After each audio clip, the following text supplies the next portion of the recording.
Hi friends, welcome to Radha Manohari vlogs. మన హైదరాబాదులో ఉన్న అత్యంత శక్తివంతమైన దుర్గామాత అమ్మవారి ఆలయాన్ని ఈరోజు మీకు చూపించబోతున్నాను. ఈ ఆలయం వచ్చేసి ఉప్పల్ స్టేడియానికి దగ్గరలోనే ఉన్న వెలుగుగుట్టపై కొలువుతీరు ఉంటుంది. ఈ ఆలయంలో మనం ఎటు చూసినా కానీ పచ్చటి చెట్లు, పెద్ద పెద్ద వృక్షాలు కనిపిస్తాయి. మన హైదరాబాదులో ఉన్నామా, ఏదైనా అడవిలో ఉన్నామా అనిపిస్తుంది మనందరికీ కూడా. ఈ ఆలయం చాలా ప్రశాంతమైన వాతావరణంలో చుట్టూ పచ్చని చెట్ల మధ్య అమ్మవారు ఇక్కడ వనదుర్గగా కొలువై ఉంటుందన్నమాట. ఇంకొక విశేషం ఏంటంటే, ఈ అమ్మవారిని దర్శించుకొని అమ్మవారికి మనకున్న ధర్మబద్ధమైన కోరికలు చెప్పుకోవటం వలన ఆ కోరికలు వెంటనే నెరవేరుతాయంట. అందుకోసమే మంగళవారం, శుక్రవారం, ఆదివారం రోజున అమ్మవారిని వేలాది మంది భక్తులు వచ్చి దర్శించుకోవటం జరుగుతుంది. ఈ అమ్మవారి ఆలయాన్ని 18 స్తంభాలతో నిర్మించడం జరిగింది. ఒక్కొక్క స్తంభం దగ్గర 18 శక్తిపీఠాల్లో ఉన్న దేవతామూర్తులను ప్రతిష్ఠ చేయటం జరిగింది. అందుకోసమే ఈ ఆలయంలో ఉన్న అమ్మవారిని దర్శించుకొని 11 ప్రదక్షిణాలు తిరగటం వల్ల అష్టాదశ శక్తిపీఠాలను దర్శించుకున్నంత ఫలితం మనకి లభిస్తూ ఉంటుందంట. అంతేకాకుండా అష్టాదశ శక్తిపీఠాల్లో ఉన్న దేవతామూర్తులను మనం స్వయంభూగా చూసినంత ఫీలింగ్ ఈ ఆలయానికి వస్తే మనకి కలుగుతుంది. గర్భాలయంలో అమ్మవారి విగ్రహం పాలరాతితో నిర్మించడం జరిగింది. అమ్మవారు 9 అడుగుల ఎత్తులో భక్తులకు దర్శనమివ్వటం జరుగుతుంది.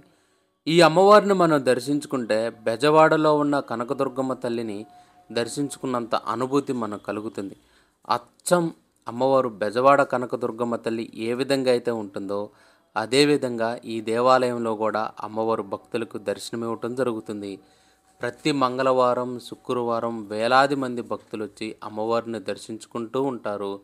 ప్రతిరోజు ఉదయం ఇక్కడ కుంకుమార్చన చేయటం జరుగుతుంది. లలితా సహస్రనామ పారాయణ మహిళలందరూ అమ్మవారి దగ్గర కూర్చొని పారాయణ చేస్తూ ఉంటారు. రాత్రి సమయంలోనే ఎక్కువగా ఈ అమ్మవారిని భక్తులు దర్శించుకోవటం జరుగుతుంది. అమ్మవారి ఎదురుగా మనకి శ్రీచక్రం కూడా కనిపిస్తుంది. ఈ అమ్మవారిని ఎవరైతే అత్యంత కష్టాల్లో ఉన్నోళ్ళు ఎవరైతే వాళ్ళు ఈ అమ్మవారిని దర్శించుకొని తమ బాధను అమ్మవారికి చెప్పుకుంటే వెంటనే ఆ బాధ నుంచి అమ్మవారు బయటపడిస్తూ ఉందంట. దుర్గాదేవి అమ్మవారి ఆలయంతో పాటుగా ఇక్కడ ఉప ఆలయాలుగా హనుమ ఆలయం మరియు కొమరవెల్లి మల్లన్న అంటే మల్లికార్జున స్వామి దేవాలయం కూడా ఉంది. అమ్మవారి ఆలయానికి పక్కన మనకి యజ్ఞశాల కనిపిస్తుంది. నవరాత్రుల సమయంలో ఇక్కడ చండీ హోమం నిర్వహించడం కూడా జరుగుతుంది. అంతేకాకుండా ఎవరైనా హోమం చేయించుకోవాలంటే కూడా ఈ ఆలయంలో మనం చండీ హోమం మనం చేయించుకునే వెసులుబాటు ఆలయ సిబ్బంది కల్పించడం జరిగింది. ఈ ఆలయానికి 200 సంవత్సరాల చరిత్ర ఉందని ఇక్కడున్న స్థానికులు చెప్పడం జరిగింది.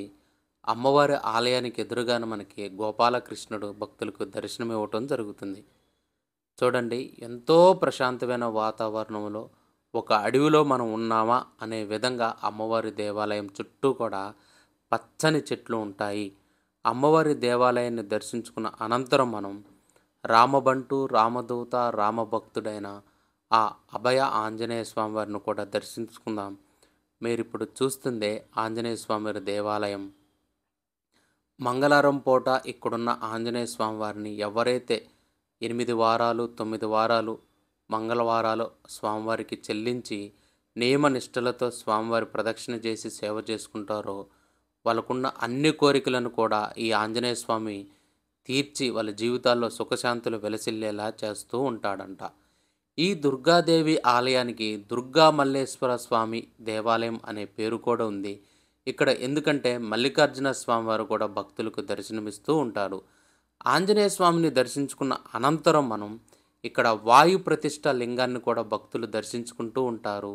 ఈ ఆలయంలో ఉన్న ప్రత్యేకత ఏంటంటే భక్తులే స్వయంగా తమ చేతులతో తాము ఆ మహాదేవుడికి అభిషేకం, అలంకరణ చేసుకునే వెసులుబాటు కల్పించడం జరిగింది. మీరు ఇప్పుడు చూస్తుందే వాయు ప్రతిష్ఠ శివలింగం.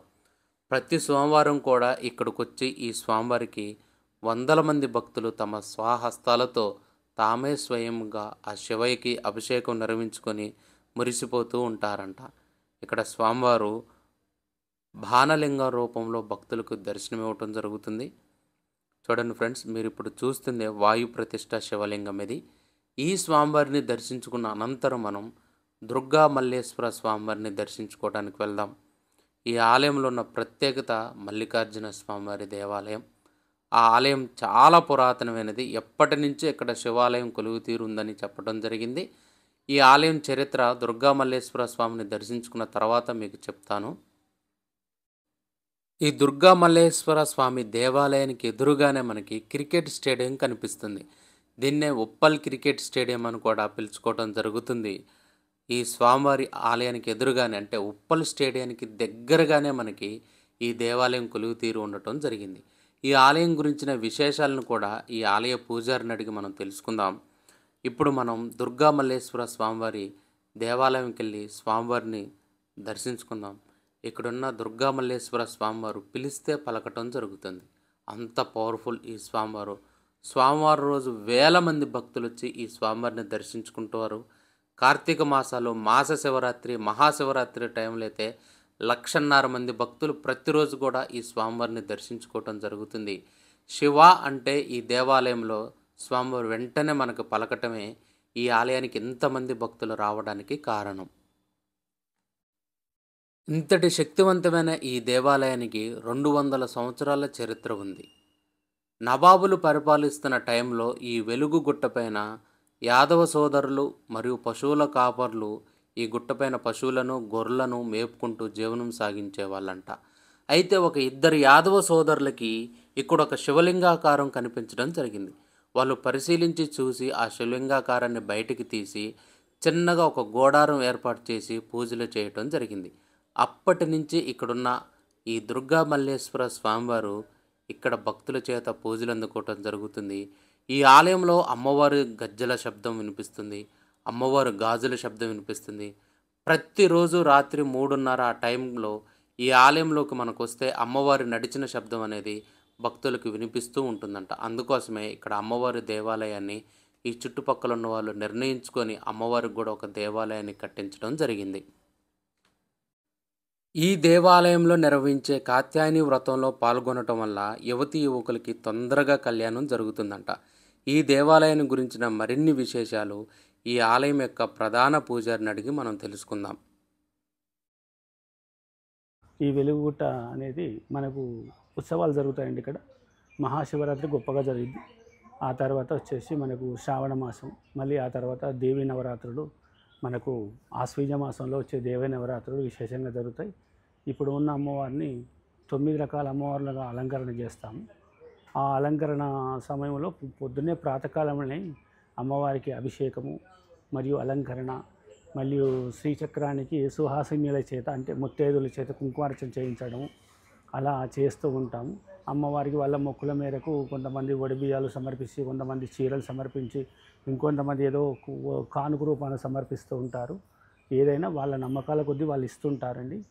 ఇది ఆ నవరాత్రుల్లో మాత్రం ప్రతినిత్యం కూడా మేము అందరికీ, వచ్చిన భక్తులందరికీ కూడా భోజనాలు ఏర్పాటు చేస్తాము. కొన్ని స్వచ్ఛంద సంస్థల ముందుకు వచ్చి భోజనాల కార్యక్రమాలు చేస్తాం. విశేషమైన కార్యక్రమాలు నిర్వహిస్తుంటామండి. ఇది మా దేవాలయ విశేషం. అమ్మవారి అభిషేకం ప్రాతకాలంలో ప్రతి శుక్రవారం అమ్మవారికి అభిషేకం ఉంటుంది. ప్రాతకాలంలో పొద్దున ఉదయం 5:30, 6 మధ్యలో ప్రాతకాల అభిషేకం ఉంటుంది. ఆ తర్వాత అమ్మవారి అలంకరణ, ఆ తర్వాత కుంకుమార్చనలు.